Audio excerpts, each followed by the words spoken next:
So for me, spirituality is like connecting back to self. It's my own inner guidance, my own inner compass. And it's knowing I'm not doing this all alone. There's something much bigger and higher than me, helping me, guiding me, like moving the pieces of the chess pieces on the board, right? So what started out as like a discovery and a journey to become more successful, and how I could use this spirituality thing and manifestation to be more, have more, do more, and all this, has just become a very integral way of living life. So it's more fulfilling, more peaceful, more happy, that I can actually align with my dharma, my purpose, my goals in life, in a much easier way. Now there's going to be bumps along the way, it's life, but it's like, how can I look at that through a different lens than maybe what we've been kind of conditioned to look at? You said that it was your encounter with Bob Proctor that unlocked all of this. But if you're looking at what you said, you had a serious trust into your own intuition even prior to that. To go. Yeah, to go. So yes, like you're giving him a lot of credit, but I think you're owed a lot, as equally as much credit for having been so tuned in already. Well, I appreciate you saying that, because I guess there's also the truth of the fact there's probably been so many people who've seen opportunities to go and study with the Bob or someone else, or to invest in themselves and make that leap of faith that could have the potential of changing the course of their lives, and they don't take it. So, with everything, it's you have to turn up for yourself first. It's the same with the universe, or it's the same with the mentor or anyone. And it's like, even in the work you do, it's like you can do so much for someone, but if they're not willing to turn up for themselves, you can't go anywhere. You have to at least be willing to meet the universe or your mentor or whoever you're learning from halfway, at least. Yeah. If not, like you're there and you're asking, okay, now where, like asking for the guidance. So you have to be willing, and I guess I was at a point that I really had a desire for things to change. And I didn't know how, but I just trusted. And I thought, well, let me just see what's my worst case scenario. I'm going to learn something. And thankfully it really paid off. But even if it didn't, it would have been a lesson. I would have learned something from it. It wouldn't have been a failure. And I've had this realization, I think as the older I get it, the more it becomes just so real for me. It's like, we literally have one life, as far as we know, in this physical form. I know we can talk about reincarnation and past lives and all this, but in this physical form, in this body with this name and everything, we get one shot at it. And I'm like, I don't really want to relive the same 10 years of my life over and over and over again until I die. So for me, taking a chance, pivoting in my career, trying new things, even if they don't go as I planned, it's like, okay, well, at least when I arrive on whatever day in my life that it's the last day, I can go, well, at least it was varied. I had loads of experiences. I tried. I'm not going to have to wonder, what if I had gone to Bob Proctor? I wonder what impact it would have made. I just went, and you learn. And, we've survived our worst days and we're still here. So how bad can it really be? As someone who's not afraid to make decisions, take action on an intuition, what are the signs for you? How do you make your decisions? How do you distinguish when this is my intuition, this is a good hunch, or this is my mind that's influencing? For me, the way I was able to distinguish between, is this intuition? Is this my mind? Is coming back to, am I doing this because I'm afraid? Am I doing this because I think I have to? That's probably going to be my mind, my ego coming in to check, trying to keep me safe or trying to prove something. Where it tends to be intuition is kind of like, I don't really know why I need to do this, but this just feels like the next thing to do. Like it doesn't really fully make sense, but this just feels the next thing to do. And when I close my eyes and I think about it and I think about what that's going to look like, it feels more expansive than it does contracting. So if I think about it and I'm like, okay, how is that going to feel? Oh, I feel like I have to do this. I have to do this because if I don't, then this is going to happen. And when I think about it, oh God, that just feels really heavy. That's not intuition. That's like fear overriding. It's more like an ego-based decision. The intuition is like, oh, this feels, now it doesn't mean there won't be a fear there in the sense of, oh God, this feels scary. I remember putting on my vision board, I wanted to become a professional speaker. And the idea of standing on stage in front of thousands of people was like, oh God, that feels really scary. But at the same time, it felt really exciting. And I didn't really know why I had that particular desire, but I did. And I went and I did it. But was I nervous the minute before I stood on stage? Yeah, of course. But those moments are different to like, oh, I'm doing this because I'm afraid if I don't, something's going to happen. Yeah. Versus I'm doing this and yeah, there might be a little bit of fear coming up and because this is going to be new and I'm out of my comfort zone, but it feels expansive. It feels exciting more so. Yeah, I like how you say that little element of I don't know why, not knowing where this thing is coming from, not really knowing where it's going either. So that is nearly like that uncertainty feeling is nearly a sure thing that we're on the right track. It is. And the crazy thing, the more I study about in different modalities, and like I was just in Greece at an astrology retreat in May, and the woman who was running it was so amazing. And we got a one-on-one astrology reading. And it made me laugh so much because there's so many moments where you think like, this is me making this decision. Like I chose, I want to work with women. I chose I'm going to teach about financial education, being financially independent. And then when she read my chart, it was all there. I was like, yeah, well, this planet isn't here. So yeah, financial independence is really important. It's in your career house. So it makes sense. This is what you're teaching. Yeah. Up here is where your Venus is or whatever she was saying. I can't remember it specifically. If any astrologers are reading or listening, being like, what is she talking about? Like, I think your Venus is here. And this means like, you're destined to work with women. This makes sense. So financial independence for women. Yeah, so it's funny when you think this is all just me, but you know, there's a bigger power at play that's guiding us if we listen, if we follow those impulses. And we don't have to, we have free will, but if we listen, and then we can stay on path for what we're meant to be doing. Speaking of alignment, you know, like trust, going for it, and then figure out that, oh yeah, that's exactly how I had planned it before I came here. Yeah, that's a trip. Yeah. So right now, in this year that we're in right now, I would actively and openly say, I know that I have angels that are guiding me, and I know that I can ask for assistance at any time and almost immediately receive it. Back then, at the beginning of my career path, I also had angels, but I didn't know that. I knew that there was something, but I didn't know what the thing was, and I didn't know exactly like how to interface with them, if that makes sense. But I, looking back, and even then, was very clear that I was being guided, very clear.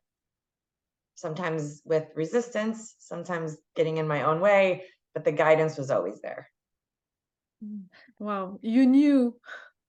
You also knew that, yeah. But I didn't know here. I felt like I was sort of ambling a little bit, but I was definitely ambling towards a vibe. It wasn't a calculated next step. It wasn't a logical, premeditated, if you will, step. But I was definitely following the flow, and wherever it felt like I had a resonance, that's where I went, and it was always the same path. Okay. It was like being drawn to those pages in the encyclopedia, being drawn to a certain college or a certain class or a certain something, even when I hadn't prepared for it or planned ahead for it. And I really had no clue how to choose a career, but everything that was offered in university, I would look at it and I would read the courses, and I would get excited about some of the courses, and then I'd feel a very strong, like, ugh. And I was like, what the heck is that?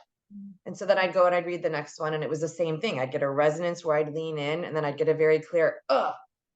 And I was driving myself a little bit nuts, and also my advisor, and they ultimately suggested I go see a vocational counselor because they thought I was being too picky, or that I was doubting myself, or, you know, all the things that they tell you when they're trying to make you conform. Yeah. And I was just defiant enough and just rebellious enough that I would not have been easily conformed to most things. Like, I'm really grateful for the time in life that I was born. And so when I went to the vocational counselor, I remember her saying that there wasn't anything for me. And I remember thinking, well, that's not true. Like, it can't be true. I wouldn't be here if there wasn't anything for me. I don't know if I even had the words to say that, but I remember thinking that's not true. Like I was rebellious enough to even not believe that. You're Yeah. gonna tell me there's nothing for me? Of course there's something for me. How could there not be something for me? I don't know what it is and I'd like your support, but how the answer, no is not the answer. I decided, okay, well, if I'm not in a particular degree path, then it's open lotto for me. I can take whatever I want.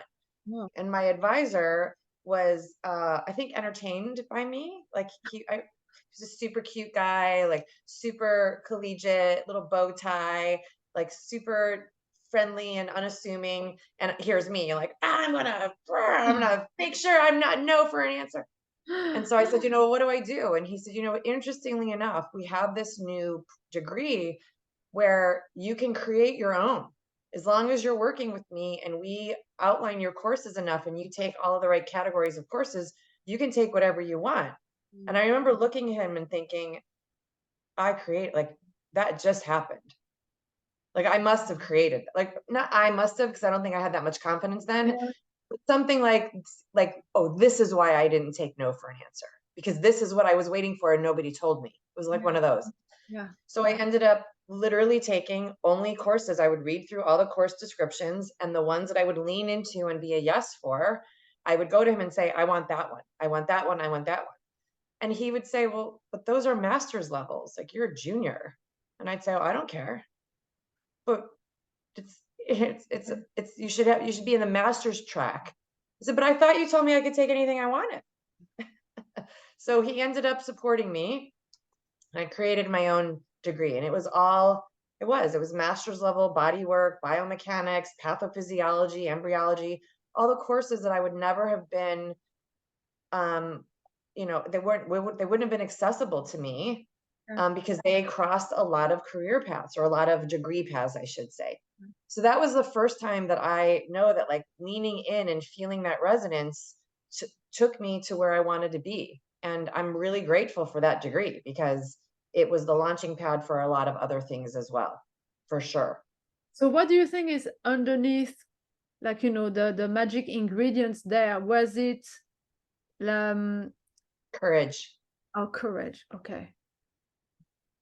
Because did you have a vision already, or No idea what I was doing, didn't know what I was going to be when I grew up. Vocational counselor told me, you're too vague, there's nothing for you. I had no idea. It was that inside, I want this. And I didn't know what this was. So I would just take it step by step. It was course by course. It's funny you say courage, and like that, that thing that you loved and you were drawn to. If I remember well, I think Brené Brown talks about courage and says that it comes from actually a French word, like the word cœur, which is the word heart. I felt it there, Julie. Yes. Yeah. I love that. I love that it's a French word. Yeah. So it's like a very strong trust in following the heart. Yeah. And I don't know that I would say trust. At least I didn't recognize that word then. Yeah. It was, and I didn't use the word resonance then. It was a long time ago, but I know that it was that feeling of like that leaning in that I told you about. Like it was kind of like a pull that I couldn't quite describe. And then there was an equal, like magnets that don't match, kind of like, oh no. Yeah. And I'd have a lot of that. Feeling, and is it a feeling that you would literally tangibly feel in the body? Yes, but now that you're describing it, I felt it here. I was drawn in from my heart, or my heart was like, And I would say to, now as a, more graceful adult, I would call that resonance. What do you mean more graceful? Well, not as a teenager. I was like, Where hard. is it coming from? I was different, I think. Maybe I wasn't. Maybe friends of mine would say, no, you're the same. But I felt, everything felt urgent. When you're teenagers, when you're, your brain's not even formed until you're 25. So this is like before my brain was formed. And everything felt dramatic, it was big. Where now, like it's lifing, like I got it. So there's a little Yeah. more grace involved in the, Yeah. ebbs Yeah. and flows of life, if you will. So the word I would use to describe that feeling now is resonance. I Okay. either feel a resonance, a frequency where I'm like, yes, more of that, or I feel a frequency where I'm like, it feels a little rubby. I'm gonna Yeah. say, I'm a no. Yeah. Do you know what I see it is as physics wise, constructive, I just say constructive interference or destructive Yes, interference when the waves either kind of join together and amp up each other or cancel each other. 100%. Yeah. It's a perfect way to describe it. Mhm. Yeah, I love that. What I heard is that for the first part, you were very naturally following this sense of intuition, and in that moment of stress, when you started to stress in that particular situation, that's when you got to use a tool to access the knowing, Yes. meditation. Yes. And it just clicked in this very second, hearing you formulate that, is stress is a mental thing. Huh? So when my brain got in the way, that resonance was not as clear. Mm. I had to choose the resonance. I had to choose the heart coherence Right. because the brain was now in battle. Like the frequency of the brain and the frequency of the heart were like, you know. And interestingly enough, prior to that, when I was still in college, I even said it just now in our talk today, our brain isn't formed until we're 25 years of age. And I was graduated at 23. So when my brain wasn't fully formed, it was all clear. But then when my brain got online, now I got to choose. That's so Huh. interesting. Yeah. Mhm. Oh, that's Just click. yeah. Okay, so it goes to show how much we get in our own way with the mind. Totally. So Totally. so with your experience, what do you notice are the most significant ways to know that we're making a choice that's getting us more in alignment with ourselves? Yeah, it's about trusting the feelings. It's about feeling into your body. So your body holds, your cells contain your DNA. Yeah. And it's about learning to trust what we're feeling, because our feelings create our belief systems, and that puts energies out there into the universe. So can I teach you a quick little exercise that I teach to people often? So if for the people listening, if we close our eyes and take a nice deep breath in, and then in your head or out loud, you can say, body, show me a yes. And then you'll feel some sensation somewhere. So for me, this can be different for everybody, but for me, I feel an opening of my chest around my heart when I say, show me a yes. And then if we say, body, show me a no, you'll feel the constriction somewhere. You'll feel something in your body. For me, I feel a tightening of the throat. And that's my experience in my body, but everyone's will be different. I've had some people say, oh yeah, when I ask my body to show me a yes, I feel tingling in my legs, or I feel something in my hands. So it's different for everybody. But the more you do that and you feel what's a yes or a no for your body, you're getting more in touch with your intuition and you're learning to trust yourself. And that's how we can start to really trust the feelings that we have. It's part of the human experience that we will always feel, we'll always be triggered by something, and we'll feel the fear and the anger and the frustration come up. But by learning how to trust your body's response to a yes and a no, you can start to make decisions that are more aligned with what your soul knows, because those answers, the yes and no, are your soul speaking to you through your intuition. So that's a simple practice that I teach people, and you might take like a few times of practice in that to really know what your yes and no is.